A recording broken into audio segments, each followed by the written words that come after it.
Electrocast. Can you still love me? Will you fall out of love with me? That was his fear. And I'm so in love with this guy. And that's why I stayed this whole time, So even though I wasn't getting sex, which happens a lot, you can still be in love and you're like holding out hope. You're praying, God, please. Like that was me in my bedroom at night. God, please. And I would just cry and feel the deepest rejection and abandonment issues when my husband was right freaking near me, right next to me. Welcome to the Cosmic Love Antenna Podcast. This podcast is meant to encourage you to connect within so you can share your light with the world. And now, here's your host, Harrison Ma. Good morning, evening, afternoon, beautiful souls. Welcome to another episode of the Cosmic Love Antenna. I'm your host, Harrison, here today, as always, with a beautiful, powerful guest and conversation to bring you as we connect inwards to our self-love, self-connection, so we can express our beautiful light outwards. And today I am bringing on another repeat guest, and Heather Tucker, who, if you've watched and listened and tuned into the first episode we did together, is a beautiful Christian sexologist. And today the chat that we had was so riveting, so powerful, so needed, in my opinion, that straight after the first recordings, okay, let's do another session. Let's book in another session. And here we are now. So I brought on Heather to go a bit deeper into all things sex and religion and sexuality, sensuality, and how the religious sort of mindset and perspective factors into it. So Heather, welcome back to the Cosmic Love Antenna. I am so excited to be back with you, Harrison. This has been such a great experience for me getting to know you and for your listeners to be getting to know my story. It's just, I just feel so, thankful and grateful that you've invited me back. Oh, it's my pleasure, my friend. And one of the reasons I love connecting with people on this platform that I'm having so much fun building is connecting our hearts to the vocations that we're doing, right? And the vocation that you have and the service that you do in the world is so, in my opinion, and maybe other people disagree, but in my opinion, it's so needed. So we're going to keep continuing having these chats, I'm sure, into the future, because the work that you stand in, the work that I do meshes so well together. So it's my pleasure, my friend. So where I want to start this conversation, first of all, I would say to people, actually, at the time of this recording, I haven't released part one, but as you are listening to this, it will be released. So go back to listen to part one with myself and Heather. In that episode, we talked about sex and religious views. We talked about orgasms. We talked about sex with God. We talked about trauma and moving to orgasms. I know it sounds amazing, right? Go back and watch it. But today, we're going to continue the chat and we're going to go to some other areas that I know that Heather, you have experience with, I have experience with, and I know it's going to give a lot of value to all of the beautiful listeners in the listening lounge in the podcast universe. So let's begin, Heather, with the topic and category of sexless marriages that I know you have both professional experience with the people that come to see you and personal experience. So let me throw you the mic and we'll start with there and we'll flow from that. Yeah, and it's not something that I'm happy about. I mean, when I got married, I thought, man, I'm going to have all the sex I want, Harrison, because you know how God in the Bible it blesses, marriages, and His ideal, is for marriage, to wait until we get married. Not all of us choose it. I didn't. I was very promiscuous before. So I did carry around some guilt and shame. I thought once I got married, that guilt and shame would go away and I'd be like, woohoo, As if it would just magically just disappear like fairy dust. Yeah, that did not happen. Also, what I saw did not happen was all the sex that I thought was going to happen. And no one really talks about like a normal amount of sex. Well, Heather, let me jump in there. I have a question with that. So yes. From a Christian, and just so to remind people, the denomination within Christianity that you grew up in was Baptist, right? Yes, Southern Baptist. Southern Baptist, yep. So my question is... Very legalistic. Yes, very, putting it nicely. I say that with love, of course. If you're listening, I say that with love.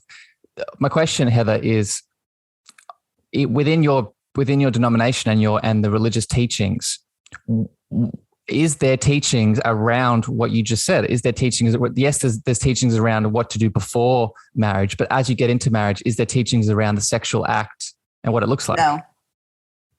All that is basically preached is don't have sex before you get married. And I heard growing up, you'll find out when you get married, you'll understand when you get married. And, obviously that wasn't good enough for me. So I went out and did a lot of experimenting, but no, there's no teaching. There's no regular conversation around once you get married, here's what the sex life will probably look like. Some people might want it once a week. Some people might want it every day, couple times a day. So I had no preface of what it actually looked like. I just thought that we would have it multiple times a week. That's in my brain. I'm thinking that's what was normal for me in my brain. Yeah. Not understanding that for my husband's brain, it was less than what I wanted, And so those kind of conversations didn't even come up in our premarital counseling, like nothing. I just wasn't prepared, for what the actual reality of a sex life as a Christian woman, for him as a Christian man, like that just wasn't brought up at all. And I do feel that this needs to be talked about way before you get married, not only so you have, the proper expectations, because some of us go way overboard with our expectations and we put that pressure on our spouse and it pushes them away from wanting to have sex and all the things. So if we had more of these conversations and they were normalized, I think we could actually avoid some of us getting married to the wrong person even, because if the sex drives aren't going to match up, and yeah, you might love him and all of that, but I mean, are you truly going to be satisfied and content and happy and not feeling frustrated or not feeling rejected or left out or undesired or whatever, if you're not getting it as much as you think that, you should have? So I love where we're starting with this, Heather. And I would encourage people to, if you haven't listened to the first part of our interview together, in that session, we also talked about the role of the masculine energy within both men and women within a sexual act. And it's about balance. It's about balance between the masculine and feminine within each individual. And it's this education around sex and what it looks like in a partnership, religious or not. I think it's needed so that balance can be walked, right? So we feel connected, we feel equal, we feel essentially alive. I have something else bubbled up that you said before, Heather, and it's that you said guilt and shame. Yes. Do you think, explain the guilt and shame around the parameters of how much sex should or shouldn't be happening in the marriage? Do you think, what was the origin of that, if you had to explain it? Well, for me personally, my guilt and shame came from having sex before I got married. And so I was taught my whole life to stay a virgin and, to live celibate, abstinent, all that, until I got married. So because of that choice, and because I was taught that God says, that we should not have sex. And so I felt like I was breaking a rule, disappointing God. And that is where my personal guilt and shame, came from. And so it was almost like once I got married, do I even deserve to have as much sex as I want? Because I disobeyed you for so many years, God, like, can our marriage even be blessed? So I did carry that around for probably the first, I don't know, maybe year or two of our marriage. And Heather, what does that look like in terms of, are you still within the Southern Baptist denomination? No. Yeah. I mean, I still love Jesus, and I'm not connected to a physical location church right now since COVID. I just haven't gotten back in, but I do still have my relationship with God, Jesus. I read my Bible, do all the studying, listen to worship music, all that. But no, if I had to identify with anything, I would say it would probably be more of a progressive Christian mindset. Yeah, so that I'm more open, to sexual things and and really how God designed it to be anyways. It's just that in the legalistic church I was in, there was so much you can't, you shouldn't. And I just, that leaves a person questioning themselves, questioning their sexuality, and which happened with me. Yeah. So for me, I would say definitely more progressive, more open-minded, to things. And I want to get to that at the end of this chat, because I want to talk about a future of what this looks like. But just a step back, why I asked that question, Heather, is explain to people what it would look like in the Southern Baptist denomination. And maybe you could speak to some others that you've had experience with clients under Christianity specifically. What it would look like if you as the woman or the man had sex before marriage, got married, you're in a marriage with a man or a woman, and you're realizing that there's not sex occurring, and you have this guilt and shame, maybe around the sex before the marriage. What would it look like for you to go back to the church and share that experience with the priest or the person running the congregation?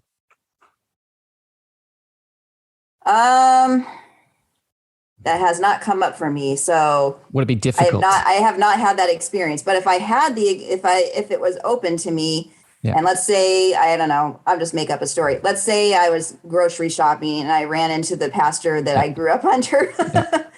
And here I am, this freer spirit than I was as a young girl. Of course I would ask, are you still a part of that church? Do you still hold those same beliefs? So I'd want to see where they're at. Yep. And then I would even just ask them if they've heard of any of what I have experienced, because, maybe people left that church and never came back, and that person didn't even have an idea of what type of, negative programming they were even putting on, their congregation. So, I would be open to a talk, with that person. Would there be, I guess what I'm asking, Heather, and thank you for going there. I guess what I'm asking, would there be pushback? Would there be a sort of open, loving reception for the choices that you've made around the sex? Or do you perceive that there would be challenge and difficulty in even having the conversation with someone within the church about this?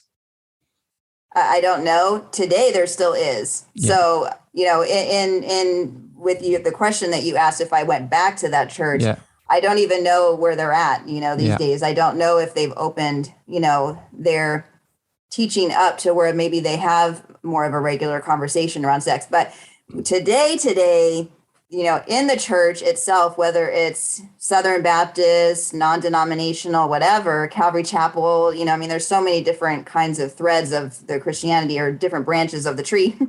It's still not talked about. So there's still the sex conversation is still not normalized. Yeah. You might hear a little bit more in like a small, intimate group kind of atmosphere, but it's still not talked about.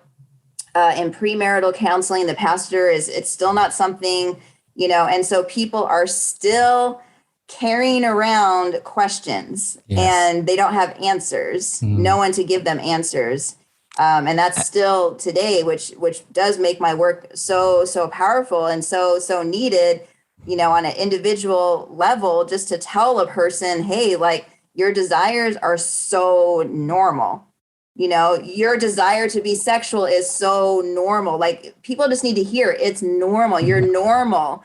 It's normal. It's just, not normalized in the church as far as, the teaching of it. Yeah, especially the emotions and the feelings around, even the guilt and shame, right? So that's, I have another question for you here, Heather, but just to hit on this very quickly. That guilt and shame that you were talking about, one, if we don't allow a space for it to come up, it's not going to just disappear like you experienced, right? And some people don't know they have it, just so you know. Yeah. It's because it's just so, like you said, there's no normalization of the conversation itself. Right. So it's just holding there. And I emphasize this for people. We are holistic beings, right? And if there is energetic emotional stress that is ignored, is still energetic and emotional stress. And that stress is impacting the body across mind, spirit, and mental, emotional architecture. So if you're the kind of person that is also suffering from PCOS or infertility challenges, or, if you erectile dysfunction, if you're a man, or, all of these womb sacral center areas, this guilt and shame. Not being able to orgasm. A big one. These seemingly disconnected challenges are not around the guilt and shame. With that, Heather, what are some solutions? You know what, Harrison, just to stop you there, they can be. Yeah.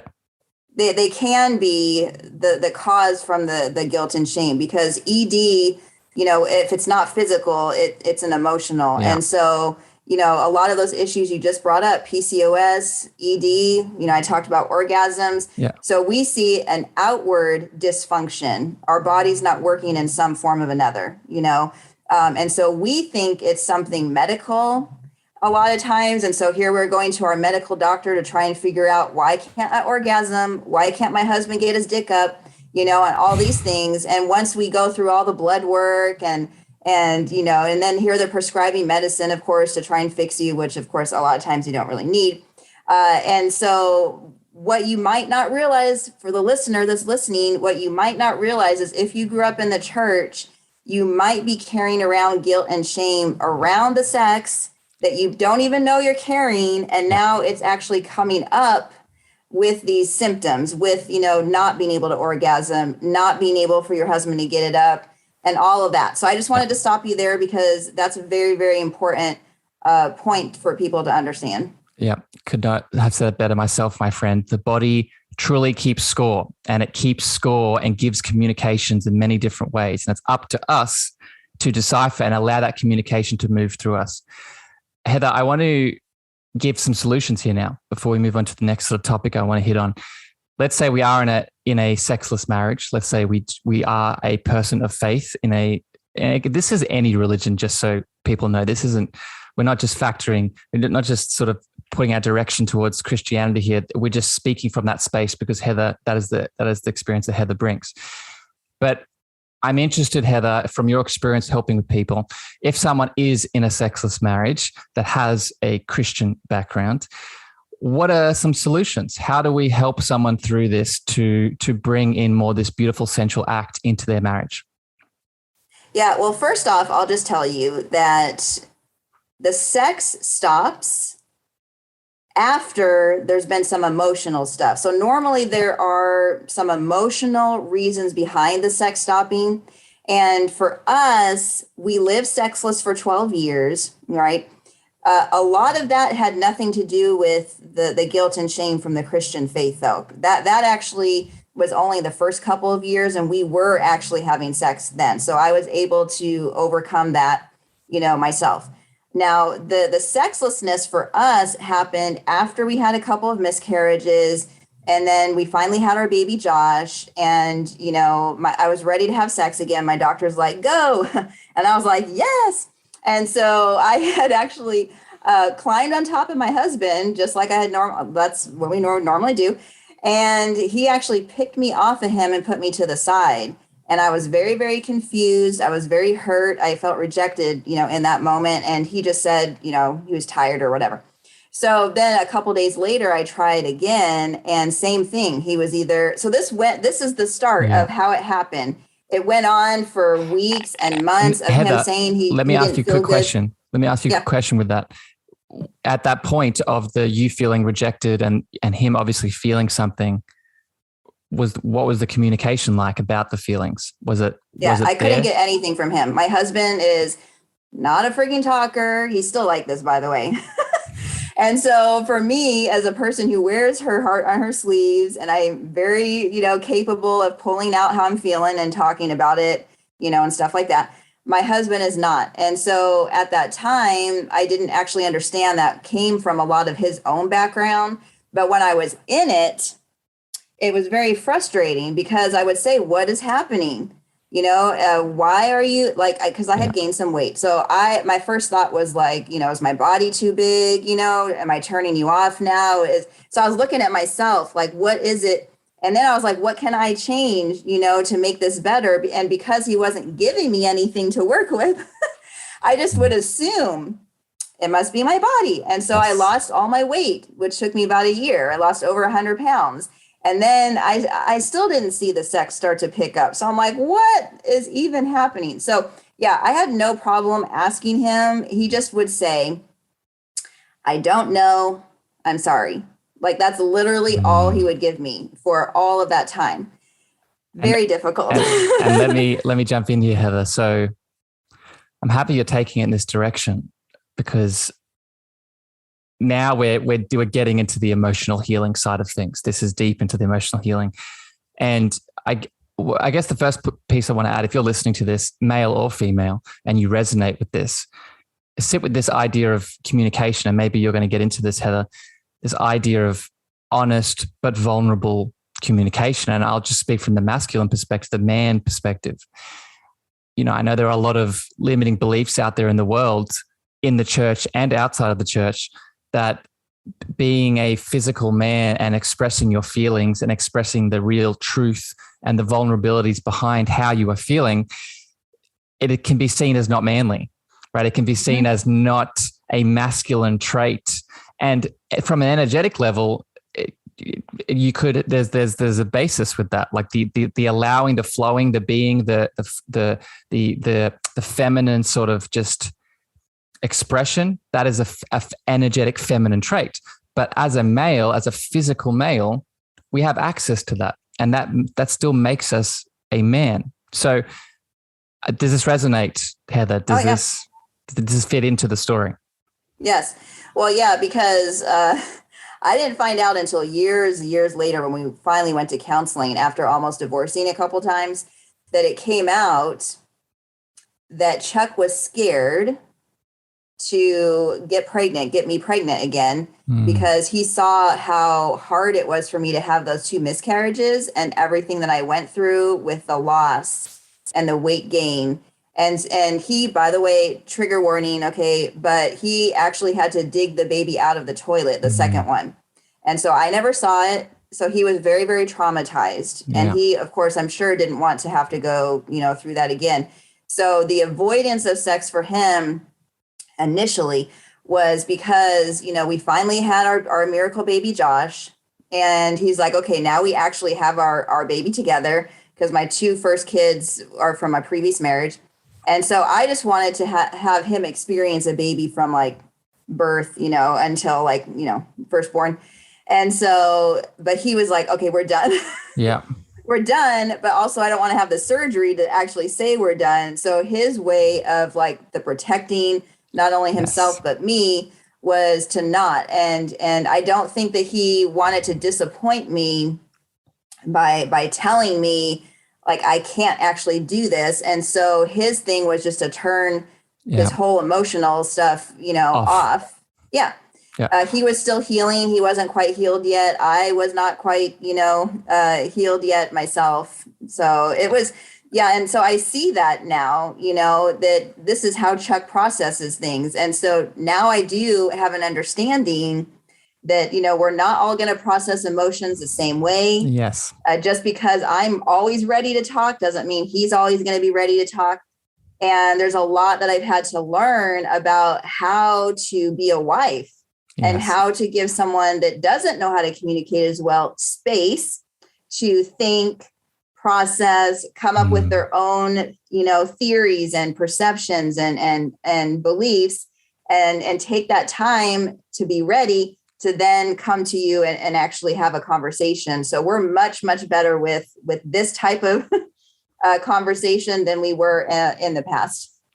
And it's interesting. It goes back to your point earlier when you were talking about the educational process within the church itself. You can imagine if this kind of structure was in the church context, where there was this education around communication, how our emotions and our energetics impact our sexual function, the idea of holding loving space, as you just said, for your partner to express themselves, even if that expression is vulnerable and difficult.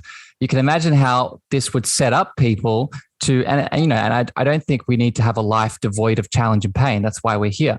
But it would help people understand when they did get to that pain, they would have these tools. They would have this toolbox of what to do. And I just want to, one more thing I want to hit on here before we shift into another topic. I want to just connect again to that sacral center, that sexual sensual center. One of the main roles and one of the first things that developed in the sacral is our feeling and emotional body. Right? As our chakra system evolves as we develop, and our relationship to our emotions, our relationship to our feelings is connected to that sacral. So in your example, Heather, when your partner was not leaning into that part of themselves, of course, a side effect of that would be a sexual challenge, because it's the same place, right? It's the same center. So I just want to make sure people hear that an inability to feel safe enough to express our emotions and our feelings, it's not a different thing to the sexual act. It is part of the sexual act. Does that resonate, my friend? Yes. Yeah, it does. So I want to switch gears here now to another topic that I know you have experience with, and I myself too, I want to speak to this. And it's this idea of open relationships and experimenting with other partners. And I don't know the dynamic, and I want to hear it, Heather, that you experienced through. But I'm wondering where this came into your journey within your marriage, pre-marriage, whatever section it was at. And I'm wondering, how this factors in to the chat that we've had thus far, and what are your thoughts on both open relationships and polyamory in general? Yeah. Well, of course, I grew up with the thought that you don't cheat, and so, I kept my, here we are not having sex. Okay. I'm a very sexual being. We're all sexual beings. Sometimes we're in tune with it. Sometimes we're not. I was always in tune with it, since I was a kid. Like that's what we talked about last time, is like, I just felt it inside from like fourth grade. I mean, I just felt it, I felt the energy. But, being taught that that's normal, by the way, yes, so it is. It that's is normal. Keep going. Actually in the womb, which we can talk about, but babies masturbate in the womb. So look it up. It's on Google. There's a whole doctor thing. So anyway, so when I was going through this, I was like, how am I supposed to deal with all of this sexual energy? And now it's been so long, I've had no release because, during that time, I didn't allow myself to tap into self-pleasure and masturbation. So there was really a lot of buildup. Now, years into this, I'm dreaming sex dreams all the time. There's all these different scenarios of sexual acts that are happening in my dreams that I never would probably open myself up to in person, but it was just so much in there, and it was coming out in my dreams. And then, of course, I was tense all the time and not feeling loved, feeling rejected, and all of that. Okay. Again, the body coming in. Yeah. So I had a couple conversations with Chuck, like, I'm not happy. This needs to change. He's like, I know. I don't know what to do. I'm sorry. All of that. Okay. We had gone to counseling for a couple months. It did help to at least open up some of those conversations. So I'm definitely pro counseling when both parties are ready, which Chuck was not. I forced him. So definitely need to have those kind of conversations. But when we came back home and he said, we can do this by ourselves. In my brain, I was like, yeah, but it's been almost 12 years and we haven't. So let's just see. So then he went right back, like a couple of weeks after counseling, right back to the same pattern of not, approaching me for sex, saying no when I needed it and all that. And so I said, okay, like this is happening. Like, what are we going to do? And so he told me, I did not bring this up. He told me that at his work, there was somebody that was in the same situation as us. The husband didn't want it. She did. And she had somehow discovered something called an open relationship, which I'd never even heard of before. And so Heather, just so I know, how old are you at this point? Where are you this was like early 40s. So this was just not that long ago. Yeah. I'm almost 49. Yeah. Awesome. Keep going. So he told me about it, and he's like, what if, you can go out and get your needs met sexually, and then, you still come back to me for the marriage and the love. And he's like, can you still love me? Will you fall out of love with me? That was his fear. And I'm so in love with this guy. And that's why I stayed this whole time, So even though I wasn't getting sex, which happens a lot, you can still be in love, and you're like Yes. holding out hope. You're praying, God, please. Like that was me in my bedroom at night. God, please. And I would just cry and feel the deepest rejection and abandonment issues when my husband was right freaking near me, right next to me. And I'm crying like, please, please, please, you know? Let me jump in here, Heather. So, and for him to say that to you, right? For him to say it, just to sort of, you know, maybe in the future we'll bring both of you on, because I'd love to hear. I'm sure this, you've shared the story before with him in other spaces and he's shared it. But, and from his perspective, I'm just imagining him saying this to you, you know, go spend time, go meet your needs somewhere else, but come back to me for the love. As I can imagine myself in that scenario, and we'll probably get to this, and I've been in that scenario. That's a lot. That takes a lot, right? In this society where, you know, and this is another limiting belief as a male, we can attach our sexual interactions, our sexual prowess, our sexual ability, our sexual interactions to our sense of worth. For him to say that to you and still be in that space of love it's a lot. That's a big, would you agree? That's a big thing to say from his perspective as the man.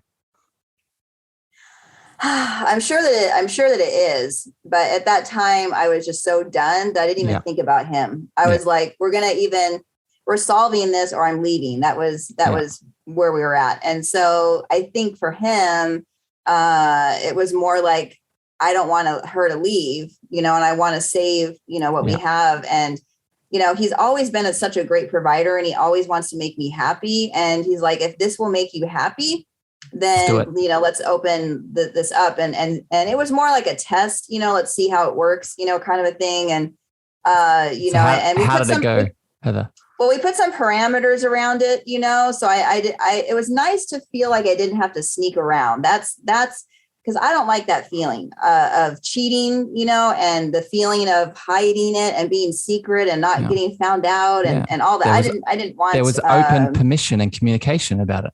Yeah. So because I felt like I had, you know, given permission, I had kind of full reign of whatever I wanted to do. And so he just wanted to make sure I was safe. And so he had me turn on the tracker thing on my phone. So he always knew like where I was.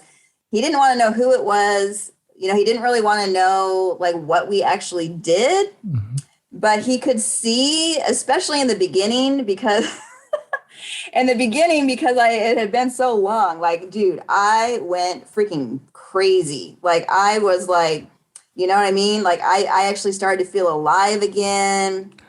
Was it one? And Heather, just so we're keeping people up with the story, was this when you went out to have your needs met? Was this were there multiple people? Was it just one person? No, just one. Okay. Yeah. I'm too nervous to do that. the whole group thing still. No, so it was one person, and it was kind of funny too because I already knew who that I wanted to actually meet up with because, you know, before this actually happened, men were already reaching out to me on social media and we were kind of flirting here and there, but I never actually took it, you know, further than that.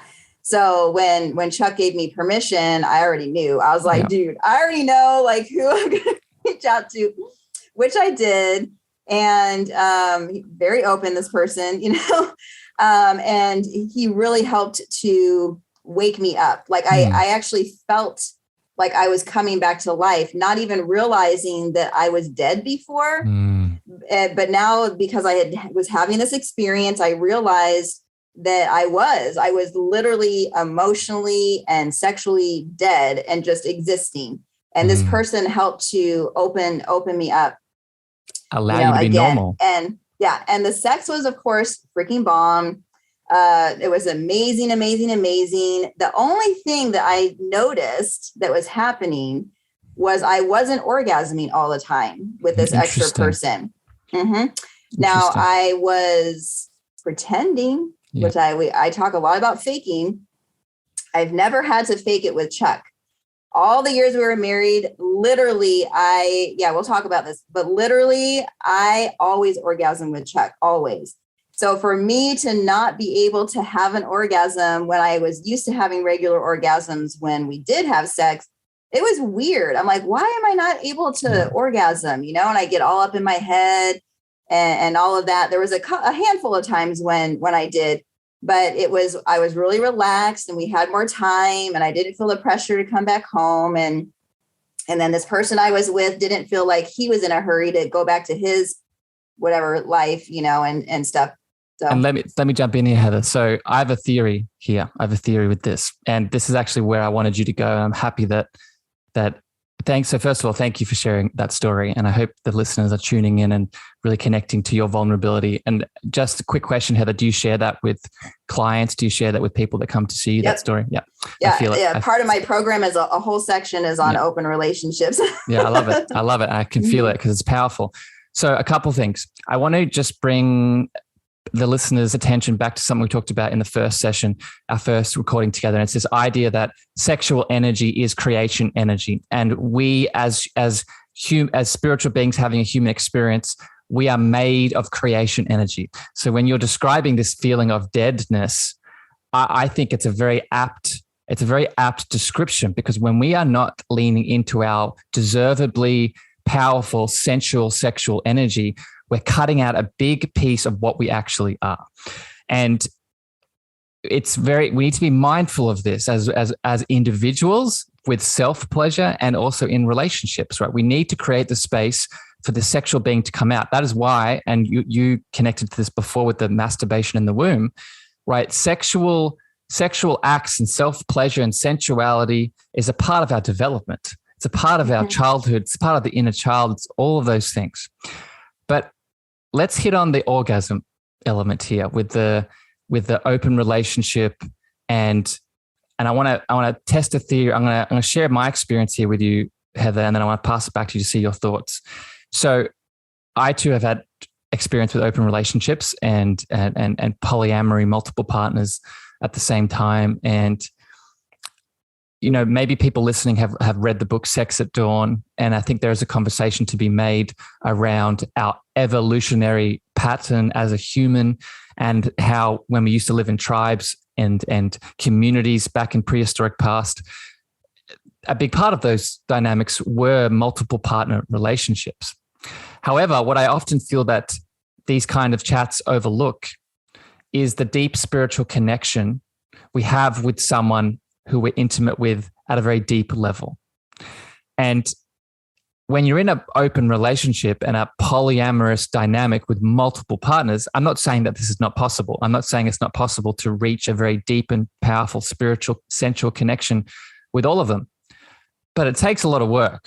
It takes a lot of time. It takes a lot of trust. It takes a lot of communication. It takes a lot of holding space. And that is what I experienced. I experienced in my journey that while I think the polyamorous open relationship can work, when we get to spend time with one partner, we really get to invest our love with them. And that love and that dynamic gets to go deep. And in the last podcast, we talked about how when you're in a sexual act, you can actually bring God in. And it's a way that we can connect to God. And that takes time in my experience. So I'm wondering, I want to pass back to you, Heather. Do you think this plays a role? Do you think that the reason that the orgasm was challenging is because that deeper sensual, spiritual level, you'd obviously got to it with with Chuck, but with this new person, you weren't there? Well, I didn't feel safe with this guy. So I already know that's why I was having a struggle. Yeah, this person. And so because I only had one person, this went on for 9 months. And by the time 9 months came, I was like, Yep. I'm done. So, and so maybe if I had a different personality that I was, trying to tap into, maybe this would have been different. But this particular man, he was very toxic. And I knew that already going in, but because he was the person that I imagined and he was in my dreams and, I'd already been thinking about it. I just went for it knowing and understanding that I was opening myself up to this toxicity. And so there were times when he would be really angry and talking about his life and all of that. And then he would kind of calm himself down, never took it out on me or nothing, but it was just like, that's how he expressed his own life, through anger. And so then he would calm down, and then we would be, going and having sex. So I never really felt relaxed. And I just didn't. I never felt safe. I'm like, is this person going to start behaving in this way? Like while we're actually in the act, of sex. But because he was the person that seemed to want me and was open to it, again, because I was in this desperation mode, I did become addicted to him actually wanting me, to him being the one to reach out to me, and him actually seeming to desire, me. And because I was desperate for that from my husband, and I wasn't getting that, it was very easy for me at that time to go down, that path. It became a toxic loop, and it became. No, it really, really did. Yeah. So it's interesting you said safe, and I talked about the sacral chakra before. And what is the chakra that precedes the sacral? Is the root. What is the main foundation of the root center? It is your safety and security. So you can't even get to that sexual feeling, sensual center if that safety and security is not there. So it makes total sense to me, my friend. Sense. Yeah. Heather, I want to switch gears here now to another topic I want to hit on with you. And I love you very much. I'm enjoying this chat, and I'm so happy that Thank you. I love you too. It's funny.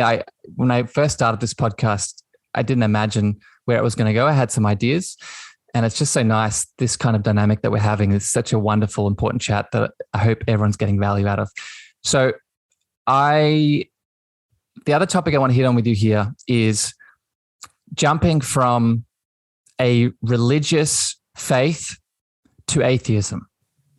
And I think a big part of this, and I shared this with you right at the end of our last chat, this is the journey that I walked because of this guilt and shame, and it was part of the sexual conversation, but it was a few other things. And I feel there are a lot of people out there that grow up in a religious household, that get exposed to some of the beautiful elements of a religious faith, the mystical elements that we've talked about before. But then there's some kind of religious trauma, and an example of it would be the sexual trauma, the sexual sort of ideology and the guilt and shame we've been chatting. And then that person, because they've been wounded and they don't know how to heal, or they haven't had the experience and the availability to heal, they jump straight from religion and connecting to God to atheism. And it's this huge leap that I experienced. But we overlook that we're skipping this connection to a higher power, where this higher power doesn't need a religious lens to exist. So I guess the question I want to ask you here, Heather, is, do you think there is a middle ground here? Do you think there is a middle ground that people can take, that if they have moved through, in your situation, maybe some sexual guilt and shame in a religious context, is there a step people can take before they jump straight to atheism and just devour it altogether? Is there steps that we can take in your perspective? Man, I wish so. You're making me cry right now, because there are so many people that I have met, especially on Clubhouse. We've been on this Clubhouse app now. Well, my time's going to be almost a year. I don't know if you've around the same. Did you hit your year already? Yeah, around the same. Yep. So a lot of conversations I've been in, a lot of rooms.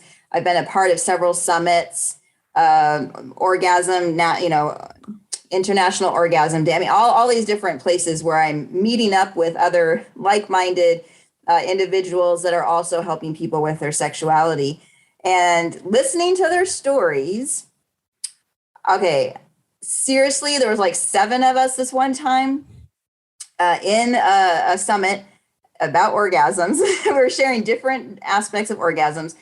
And I was the only one that is still in the church, that still holds God and the relationship with God to the high regard. All those other people, walked away, and now they literally talk negative stuff about, not just church, but God himself.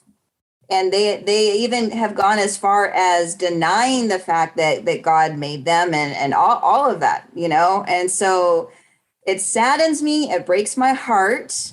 But I think because there is no middle ground and no one really speaks on it, and there's really no help for a situation like this, they just assume in their minds that I need to get as far away from this pain as possible. Yeah. And what that looks like and what makes sense to me is, atheism. Yeah. So, maybe you can talk a little bit more on your experience with that, but I have definitely seen it a lot. Yeah. And I get goosebumps, and I agree with you. And it saddens me too. And just to be very clear for maybe people that don't know, I wouldn't count myself as religious, but I would count myself as very spiritual. And I believe in God, and my relationship with God, I actually came back to, I sort of replaced the word God with unconditional love or love. And that is my higher power. And I went through that experience that you just talked about. I went through that experience of growing up in a religious structure. I went to religious school. I went to church. I did all of the, I forget what they're called now, the Christian rites, like the baptism, the confirmation, all the things. Mm-hmm. And and it wasn't sexual trauma, but it was some other kinds of just intense indoctrination. I was forced to the atheism side because I just thought I couldn't disconnect. And this is what we talked about in the first session. I couldn't disconnect the man-made indoctrination that has seeped into the church, that has overridden the beautiful, mystical, spiritual foundations of all religions, not just Christianity here. Every single religion has this beautiful, spiritual, mystical foundation. And because there are so many, in my opinion, there are so many man-made rules, such as the one we've been talking about today around sexual expression and sexual identity and guilt and shame and sexless marriages, all the things. I think as a young person, and this is my hypothesis, as a young person, because we're not taught about this, it's so easy for us to be like, oh, this is just a religious thing altogether. This is a God thing altogether. So the easiest way to disconnect me and heal from this trauma means I need to just get rid of all of it. And unintentionally, and I feel these people, and they're doing it for the most best reasons, because I don't want to be hurt anymore, right? I feel it, I understand it, but they're unintentionally cutting themselves out from a fundamental truth. And that fundamental truth is that God is in each and every one of us. God, we are not separate from God. We are God in many ways. And I won't get off on this tangent, but I guess what I'm trying to say here is I would encourage people that, and this is my tip, and I'll see how it resonates for you, Heather. My tip would be speak about it more, right? We talked about how in the relationship that you have with your partner within the sexless sort of perspective, the communication was the first step. And then there was the holding space, and then there was the emotions flowing and all of it.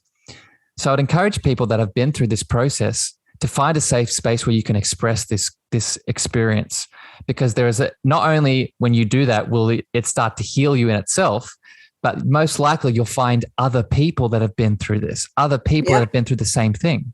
Do you agree, Heather, with this? Oh, yeah. Yeah. I mean, I think if more of us even went to our pastors and told them about the pain that was caused by what they heard or experienced, or someone in the church, or, I think that we could actually, address it right away. And maybe some of these pastors aren't aware of some of these hurts that are happening in the church, because maybe people don't feel safe with talking. Maybe they're embarrassed about the situation, like whatever it is. But I mean, the pastors that I've been under, when I have had conversations with them and I've taken them off of the pedestal, because that is something that I used to do, is I'm like, ooh, pastors kind of like God. I don't even know if I got an open door to even talk to them. So I can't even share any of this kind of stuff. And I think a lot of us feel like that. Even with our political leaders, I think we put so many people that shouldn't even be on a pedestal, where they're not approachable in our mind. And I think that they are more approachable. Honestly, Harrison, I see this because I believe in God, and so if you believe in the good and there's got to be the evil side, right? So Yeah. I believe in God, then there's Satan. This is my belief. I truly believe that Satan gets us right where he wants us to pull us further and further away from God's best plan, for us. And that's what I have seen in my life. And so if we can understand that sometimes, some of these things that we're experiencing are just where Satan wants to get us to, so that we can step away from God's love, step away from our sexual identity that God originally created us from, then he can put us in a very dark place. That's where he wants us to be, is in a very dark place, instead of living in the light that God originally created us for us to all experience, which, like you said, God is love. So, I mean, you're separating yourself literally from the definition of love by walking away from your creator, the person who created you from love. Yeah. You came through your parents' love, so that's my perspective on that. It's beautiful. I love it, Heather. And I would encourage people that find themselves in that darkness that you just talked about, whether it's Satan or whatever your views are of it, see why that darkness is there and see how it can help you back to the light, right? Because we do live in a universe of polarity, and right, if there is darkness, there is light. So the fact that you're in the darkness means there is a light possible. So don't become the victim of the darkness. See where you're at, why it's happening, and shift into the opposite of it. I want to, Heather, now ask you a question with this. And you spoke about it before in sort of how you're living your life currently. You are a religious woman, a woman of faith, but you are also a very sexual, sensual being. So the last question I want to get into here with you before we finish up is projecting into the future and looking ahead for people listening, to give everyone this confidence and this inspiration going forward. I'm wondering, Heather, what do you see changing? What do you hope is going to change within the church, right? Maybe within the Southern Baptist or the other Christian denominations. One, do you think it's possible that there is a future in which we can hold a very powerful religious view and also have this powerful sensual sexual being, acknowledged? Do you see that moving forward? What is your perspective on this? Yeah, I sure hope so. Me too. I mean, that's why I've been called. I mean, I literally feel God calling me to this, and it's scary for me, just so you know. Even being on podcast or doing an Instagram live or whatever I'm doing, I feel the fear because I'm so used to it being a taboo stigma.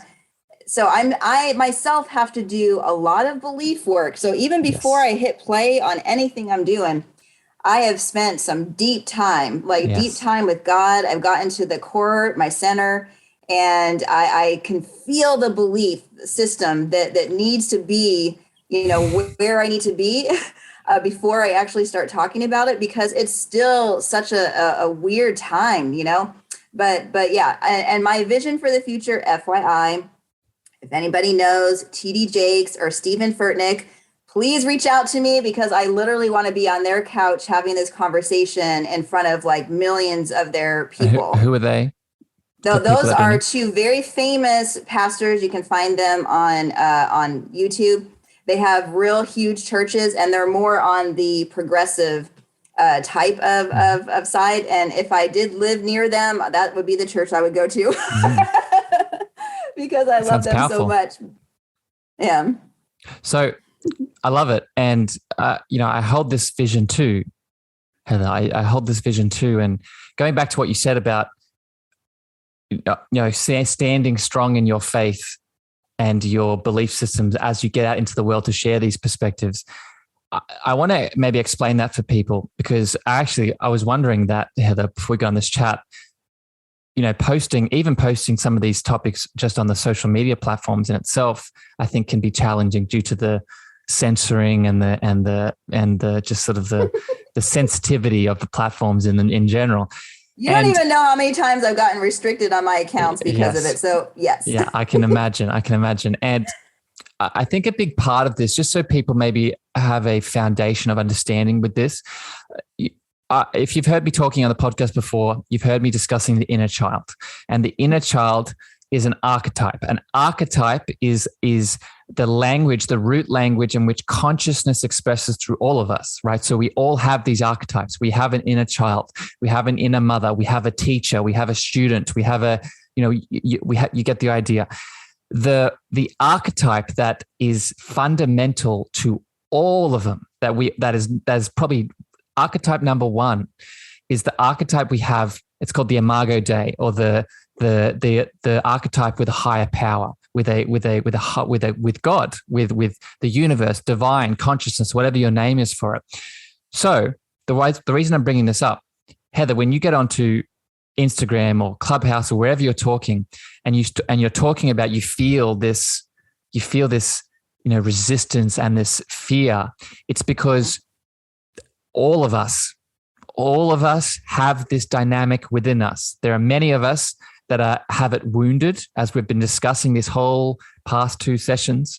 And a lot of us have it unconsciously acting in the background. So even if we're not, actively commenting, or, we talked about trolls the other session, yeah. Heather, even if you're not actively doing it, there is a part of each and every one of us that reacts to this kind of conversation because it's intrinsically a part of us. So does that make sense, Heather? Does that make sense? Yeah, and the temptation is to even preemptively protect ourselves because we know what could come down the pipe, but then we push through it anyways because we feel that it's must talk about this. I have to.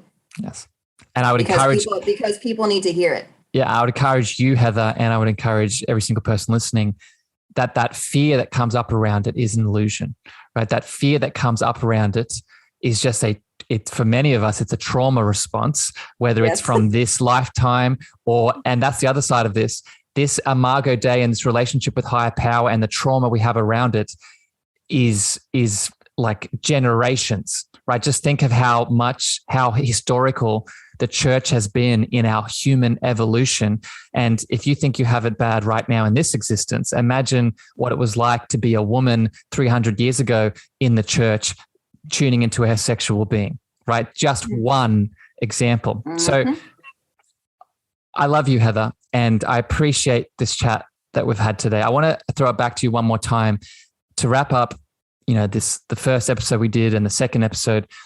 What are some messages of hope or some last final words that you want to add here for people tuning in to this conversation? I feel like we could keep talking about this for hours. The hours go by so fast when I'm with you. I would say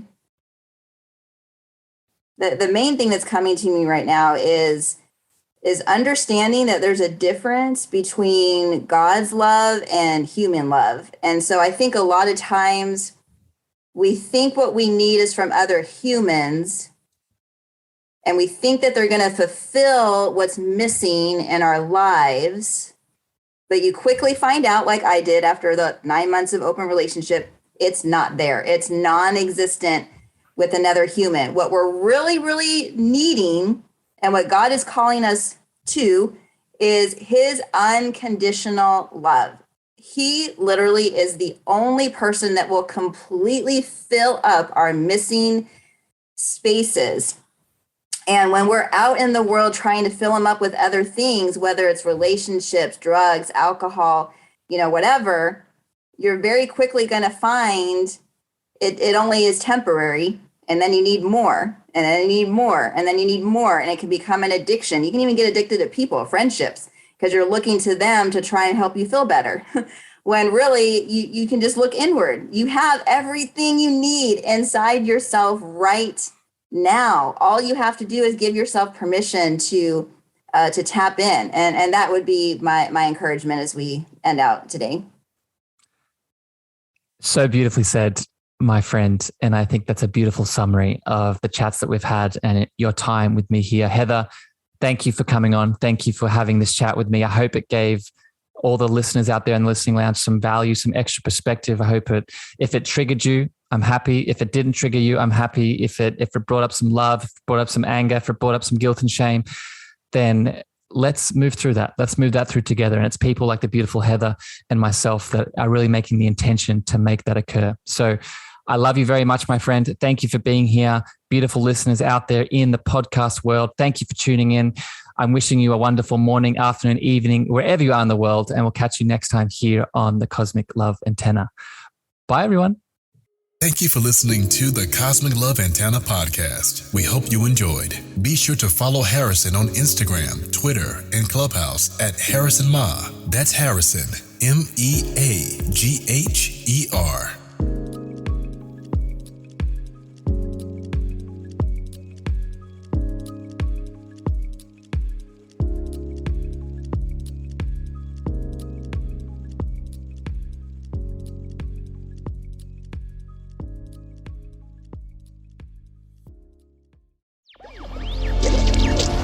Electric acid.